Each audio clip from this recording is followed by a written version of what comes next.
Rural Americans deserve access to the best of what our nation has to offer, especially healthcare. Across every state and every community, America's rural hospitals are the first line of defense, protecting our families, neighbors, and loved ones. No matter where you live, hospital care doesn't clock out. They're there 24 hours a day, 7 days a week, 365 days a year. Each year, America's over 5,000 hospitals care for millions of patients, providing 24/7 emergency care, delivering babies, cancer treatments, and other life-saving care that patients rely on. Behind every one of those patients are doctors, nurses, and caregivers working tirelessly to keep people healthy and safe. Hospitals are our community's lifelines. They employ our neighbors and keep our families healthy. But now, some in Congress are threatening access to care. Tell Congress, protect patient care to keep America strong. Don't cut rural health care.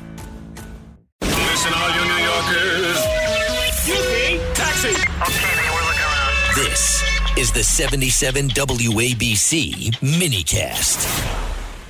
Good morning. This is Mike Stoller for the Stoller Real Estate Report. What's happening in the rental and the condominium market in New York City?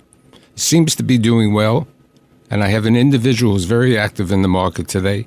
His name is Jeff Znaty, who is the managing partner at King's Capital LLC. Thanks for being here. Thanks for having me, Mike. So, in a short comment, what's happening in the market with regard to condos, since you seem to be rather active in that market? Yeah, recently we've shifted from more rentals to condos. It's been a active market lately. I could tell you that some markets, such as downtown Manhattan and north areas of Brooklyn, have been, I want to say, hot or have been very active. I'm seeing recently that there's more cash buyers, and people want quality, whether it's quality neighborhood, quality product. So I've been seeing a lot more activity on the condo side, and that's where our focus has been lately. In the purchasing of properties and converting them to condos? Converting or ground up. Okay, so for example, I know you're doing some things in downtown Brooklyn. Why don't you tell me about that? So recently we acquired a vacant brownstone in Brooklyn Heights, 138 Joralemon. The building was an 11-unit building, vacant, and besides dealing with the best and highest use, there's also some challenges today in paperwork and dealing with legalities to renting out units. So we ended up going the condo route, where we're converting the building from 11 units on a 5-story building to 3 primary residences. Oh, so it's going to be 3 out of 11. Out of 11, and it's a 5-story building. There's going to be 1 duplex, the garden with the 2nd floor. The 3rd floor is going to be a simplex, and then to use the rooftop, we're going to have the 4th and 5th floor as its own apartment. It's a walk-up or an elevator? It's a walk-up, but, there's no product in some of these neighborhoods, Brooklyn Heights, Soho, Greenpoint. And if you deliver a good product and you have that home type of feeling, it's a different type of buyer than the normal tower or glass type of amenitized building. Now, what amenities are you providing? I mean, you don't have much space to provide that much amenities. It's less about amenities, more about finishes, the layouts, and also maximizing space. So we're going to be utilizing the roof, try to create some sort of wellness feel, maybe with a cold plunge or something that's more suited for, family that want to have outdoor space, along with the garden space where you try to maximize the look and feel of that home type of buyer. Now, what are you doing in Park Slope? So Park Slope is interesting. We're actually doing a project now in South Park Slope. And what we found recently is there's a lot of owners that have property that need help maximizing the property, whether it's through development or repositioning. And we're doing a joint venture on 2 different properties. One is on 23rd and 5th, and one is on 20th and 5th. So not exactly prime Park Slope, Mike, but as they call Greenwood Heights or South Slope. Right. And we're doing a ground-up development. One's a 25-footer, 4 units, and one's a 50-footer, which is 10 units. And we're just trying to capture the needs and demand of the market for that neighborhood. So what do you think these units will be selling for? I think we underwrote about $11.50 a foot, but one thing that we don't do with our underwriting is there's a lot of trend in terms of where the market's going, a year or 2 years out as the project is finished. And I think we're going to see a little bit higher than $1,200 a foot, but only time will tell. What effect has tariffs had on your business? Tariffs have had some effect on the business. I'll tell you the biggest challenge when it comes to development is really the finishes. It's not necessarily the labor. It's not necessarily the land cost. If you want to do very nice products such as certain stone or certain type of tiles importing from Italy, it can get pretty expensive. What about labor costs today? Luckily I don't deal with anything that involves prevailing wages or more than 99 right, units. But you don't have 99 units, right? No. So right now we're okay, but I can tell you that, labor is still pretty steady. Luckily we've been okay with that part. Let's talk about the Hell's Kitchen project that you were working on. We just finished 2 projects there. One was on 48th and 9th. It was an old dormitory from the Bank of China, and the Bank of China owned this 38,000 square foot building on 48th and 9th. About a year ago, we actually completed another building across the street, 356 West 48th, and the building was a complete gut. We gutted the building down to the studs. There were some structural issues, and we turned it into 39 new primary residences. At what rent? It may shock you a little bit. We're getting about $4,700 for 2 bedrooms. They're about sub 600 square feet. That building is elevated. Elevator, yeah. Right. Elevator, rooftop. There's a courtyard for some of the residences, gym, and storage. How are you doing on getting financing for some of these projects today? A year ago was quite challenging, and when I mean challenging is it was very costly. And I think right now there's a lot of these debt shops that have popped up over the past 3 years as people were shifting from equity to debt. There's been more competition, which has been good for us as operators. But I could tell you that it's still not there yet, but we're seeing a good demand in financing. And the number one thing for us is just keeping a good relationship with our existing lenders so we can start to the next project as we finish the first. Are you doing something down in the Soho area? Or We are, and this was also another interesting project. The debt broker gave us a call and relayed a property that one of his clients had in contract or was signing a contract. New York is a very small place, Mike, and a lot of the good players end up seeing each other often throughout the years, and I knew the person. He had an angle on how he was going to convert the building from office to condos.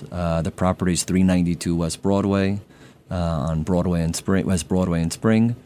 And we're converting it now to 4 primary residences, about 3,500 square foot units, targeting about $2,500 a foot per unit, where the penthouse is going to be a duplex, hopefully targeting $3,000. Great, that would be wonderful. With regard to boroughs, you've done a lot of Brooklyn and Manhattan. How about Queens? We haven't anything that clicked yet in Queens. We like areas of Long Island City and Astoria, but prime areas of Brooklyn have really been our forte. We come from Brooklyn. We started out in Brooklyn. Brooklyn has exploded in the past handful of years. I think certain areas in Brooklyn actually went up in COVID, then going down. So we've been more active in Manhattan, but Queens is cool.